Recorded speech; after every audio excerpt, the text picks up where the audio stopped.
ఇసుక రీచులలో జరుగుతున్న ఇసుక ఓవర్లోడింగ్కు తప్పుడు రసీదులు విక్రయించడం వల్ల ఇబ్బందులు పడుతున్నామని quarry lorry owners welfare association ప్రతినిధులు ఆవేదన వ్యక్తం చేశారు. మీకోసం కార్యక్రమంలో శ్రీకాకుళం జిల్లా కలెక్టర్కు వినతి పత్రం సోమవారం అందించారు.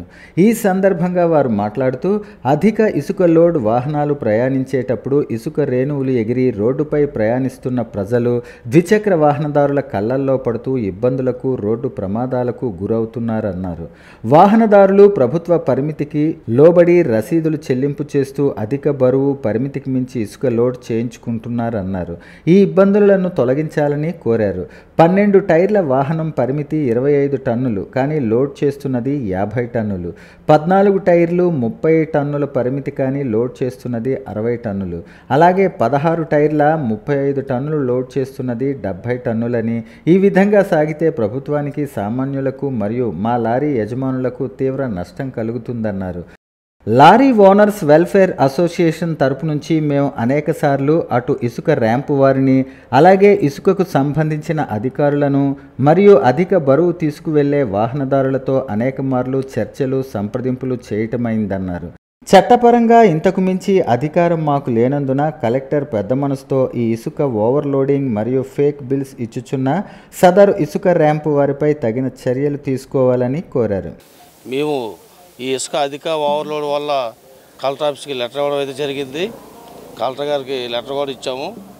ఈరోజు శ్రీకాకుళం ర్యాంపులో అయితే 2 జరుగుతున్నాయి. ఈ ర్యాంపుల నుంచి అధిక ఓవర్లోడ్తో చాలా ప్రమాదాలకి కారణం అవుతున్నాయి. అలాగే ర్యాంపుల్లో ఫేక్ బిల్లు కూడా ప్రొవైడ్ చేస్తున్నారు ర్యాంప్ వాళ్ళు. దానికి అధిక మొత్తంలో ఛార్జీలు కూడా తీసుకుంటున్నారు. దీనిపై కలెక్టర్ గారికి నివేదిక ఇవ్వడానికి వచ్చాం. అలాగే ఇంకో విషయం, మనకి ర్యాంపుల్లో ప్రతి ఒక్క ర్యాంపు కూడా ఫేక్ బిల్తో పాటు ఈ అధిక అమౌంట్ కూడా తీసుకోవడం జరుగుతుంది. దీనికి కలెక్టర్ గారు దానికి యాక్షన్ తీసుకుంటారని చెప్పేసి మేమైతే లెటర్ ఇవ్వడం జరిగింది. జాయింట్ కలెక్టర్ గారిని కలవడానికి వచ్చాము. వైజాగ్ అసోసియేషన్ మొత్తం అంతా ఈ ర్యాంపుల్లో కూడా అధిక ధరలు వసూలు చేయడం, అలాగే ఓవర్లోడ్ పరిమితి మించి చాలా ఎక్కువ వేస్తున్నారు. దీనివల్ల ప్రమాదాలు అయినా ఉన్నాయండి. నెక్స్ట్ వినియోగదారుకి ఏదో తక్కువ ధరకే ఇసుక సప్లై చేస్తామని చెప్పేసి ప్రభుత్వం చెప్పింది. కానీ బయట విచ్చలవిడిగా లోడింగ్ అవుతుందండి.